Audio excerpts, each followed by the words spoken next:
Hello everyone, I am Achal, BMS first year student from GS Ayurveda Medical College, Hapur.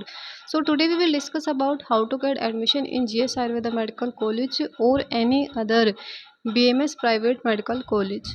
So देखो first of all आपका NEET pass out हो गया है, शायद 140 पे pass out हो जाता है और आपको बीएमएस प्राइवेट ही करनी है। तो आपको क्या करना है, सबसे पहले आपको ऑनलाइन सर्च करना चाहिए, यानी कि यूट्यूब पे आपको सर्च करना चाहिए कि आपके आसपास बेस्ट प्राइवेट मेडिकल कॉलेज कौन सा है। जैसे कि अगर मैं अपनी बात करूँ तो मैंने क्या किया था, मैंने ऑनलाइन सर्च किया था। ऑनलाइन सर्च करने के बाद आपको 2 से 3 कॉलेज डिसाइड कर लेने हैं कि मुझे इन कॉलेज में एडमिशन लेना है। तो जैसे कि मैंने 2 कॉलेज फाइनल किए थे अपने, जिसमें से एक था जीएस आयुर्वेदा मेडिकल कॉलेज और दूसरा था ईशान।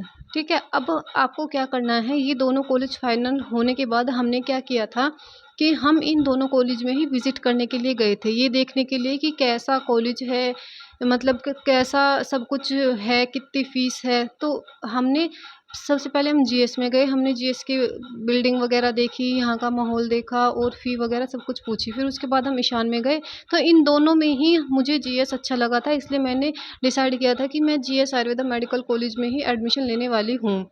तो अब आपको क्या करना है, अब इस टाइम पे जिस टाइम आप ये सब कर रही होंगे, इस टाइम पे आपका एमबीबीएस की काउंसलिंग चल रही होगी। एमबीबीएस की काउंसलिंग ख़त्म होने के बाद हमारे बीएमएस की काउंसलिंग स्टार्ट हो जाती है। तो बीएमएस की काउंसलिंग करने के लिए आपको क्या करना है, आपको चेक करते रहना है ऑनलाइन कि बीएमएस की काउंसलिंग स्टार्ट हुई है कि नहीं हुई है।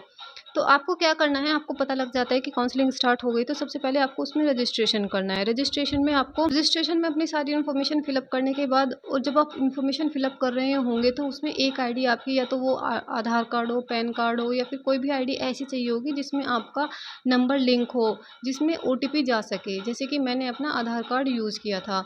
ओटीपी जब उसमें पासवर्ड आता है जो आपको आपके कॉलेज वालों को बताना होता है, जो आपको कॉलेज अलॉट होगा। ठीक है, अब आपको क्या करना है, रजिस्ट्रेशन की सब कुछ फिल करने के बाद आपको वहाँ पे पेमेंट करना होगा। पेमेंट भी वहाँ पे 2 टाइप का होता है, एक तो होता है रिफंडेबल, एक होता है नॉन रिफंडेबल। जो मतलब कि 50,000 रुपीज़ होते हैं, हमारी सिक्योरिटी मनी होती है, ये हमारा रिफंडेबल होता है, यानी कि ये हमें रिफ़ंड हो जाता है। जैसे कि मेरा अब मुझे रिफ़ंड कर दिया गया है। और दूसरा होता है हमारा 2,000 रुपीज़, जो कि हमारा रजिस्ट्रेशन फ़ीस होती है, जो हमें वापस नहीं मिलता, नॉन रिफंडेबल ये होता है।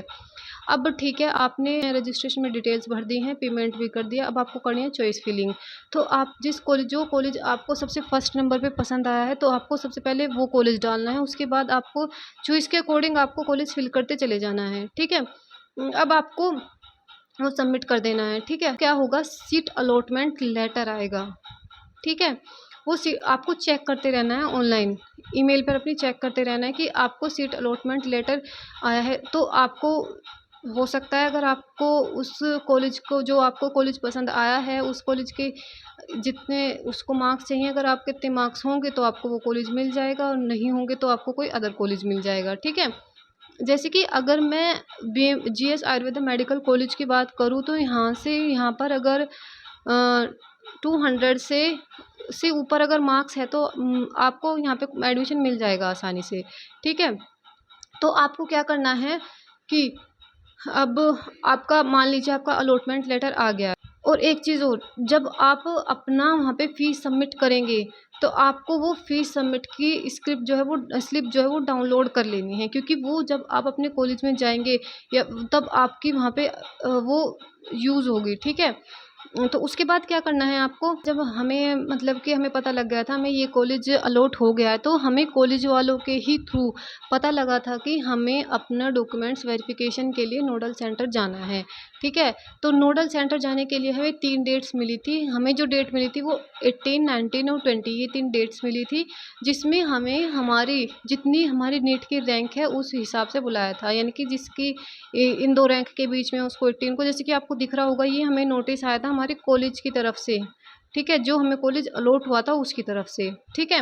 अब आपको क्या करना है, आपको ये डॉक्यूमेंट, जितने भी यहाँ डॉक्यूमेंट्स दिख रहे हैं, आपको ये डॉक्यूमेंट्स लेकर अपने नोडल सेंटर जाना है। जैसे कि मेरा नोडल सेंटर जो था वो लखनऊ में था, और ये सब डॉक्यूमेंट्स लेके मैं लखनऊ गई थी। ठीक है?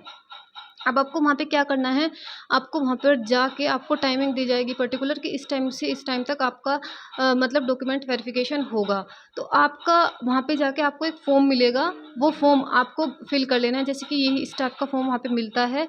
फिर हमने ये फॉर्म फिल किया, फिर अपने सारे डॉक्यूमेंट्स लेकर हम अंदर गए। अंदर जाने के बाद वहाँ पे हमारा जो हमारी 10th और 12th की मार्कशीट है वो हम वेरीफाई होनी चाहिए। अगर आपकी 10th और 12th की मार्कशीट वेरीफाई नहीं है तो आपको अपना रोल नंबर भी लेके जाना है, 10th का भी और 12th का भी। ठीक है। अब ठीक है, आपके डॉक्यूमेंट्स अभी वेरीफाई हो चुके हैं। जब आपके डॉक्यूमेंट्स वेरीफाई होंगे यानी कि जब आप बाहर आएंगे तो आपको आते आते ही लिस्ट आ जाती है वहाँ पे कि आपको मतलब ये कॉलेज अलॉट हो गया है। ठीक है, अब आपका डॉक्यूमेंट वेरिफिकेशन हो गया है तो आपको डॉक्यूमेंट वेरिफिकेशन के बाद कॉलेज की तरफ से नोटिफिकेशन आएगा कि आपको कॉलेज की फ़ीस सबमिट करनी है। ठीक है, जैसे कि अगर मैं जीएस आयुर्वेदा मेडिकल कॉलेज की बात करती हूँ तो यहाँ पे जीएस में का जो फ़ी है वो 2,57,000 ये इसकी ट्यूशन फ़ी है। 1 लाख यहाँ पे सिक्योरिटी मनी होती है जो आपको बीएमएस होने के बाद मिलती है। ठीक है, और जो वहाँ पे 50,000 सिक्योरिटी मनी जमा हुई थी हमारे, हमने सबमिट की थी, वो हमें फर्स्ट ईयर में मिल जाती है। ठीक है, और फिर उसके बाद 1 लाख यहाँ पे हॉस्टल फ़ी होती है और 30,000 यहाँ पे एडमिशन फ़ीस होती है। ठीक है, तो उसके बाद क्या होता है, जब आप इतनी फ़ीस सबमिट कर देते हैं तो उसके बाद आपको ये फ़ीस की जो स्लिप है ये भी अपने पास रखनी है। ठीक है, फिर आपको नोटिफिकेशन आता है कि आपको अपने डॉक्यूमेंट्स सबमिट के लिए कॉलेज में जाना है। तो आप अपने सभी डॉक्यूमेंट्स, रियल डॉक्यूमेंट्स यानी कि फ़ोटो स्टेट कॉपी वगैरह कुछ नहीं चलेगी, आप अपने सभी डॉक्यूमेंट्स कॉलेज में जाते हैं, वहाँ पे सबमिट करा के आते हैं। ठीक है, तो अब आपका यहाँ तक का प्रोसेस कंप्लीट हो चुका है। तो अब आपको कॉलेज की तरफ से नोटिफिकेशन आएगा कि आपकी इस दिन से आपकी क्लास स्टार्ट हो रही हैं, तो आपको आना है। जैसे कि हमारी क्लासेस स्टार्ट हो गई थी, आई थिंक सो 16 अक्टूबर से हमारी क्लासेस स्टार्ट हो गई थी। तो आपको अपने कॉलेज आने की तैयारियां करनी स्टार्ट कर देनी है। जैसे कि अगर आपको हॉस्टल में रहना है तो हॉस्टल में जिस जिस सामान की नीड होती है आपको वो सामान अपना ख़रीद लेना है। और बस, तो ये थी हमारी सारी प्रोसेस कि कैसे हम अगर किसी भी बीएमएस प्राइवेट कॉलेज में एडमिशन लेना है तो वो कैसे ले सकते हैं।